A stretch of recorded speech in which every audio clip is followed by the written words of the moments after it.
காடு இருந்துதான். அந்த காட்டுல ஒரு புலி குடும்பம் இருந்துதான். அந்த புலி குடும்பத்துல ஒரு குட்டி புலி இருந்துதான். அந்த குட்டி புலிக்கு ஏதாவது வித்தியாசமா செஞ்சு பார்க்கறதுல ரொம்ப ஆர்வமா.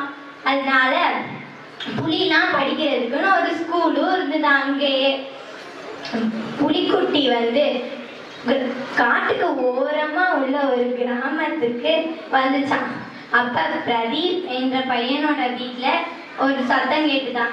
என்னதுன்னா, பிரதீப்போட அம்மா சொன்னாங்களாம், பிரதீப் இந்த புளிக்குழம்பு சாதம் மிஞ்சிருச்சு, இதை வெளியே உள்ள தட்டுல போய் கொட்டிட்டு வா அப்படின்னு சொன்னாங்க.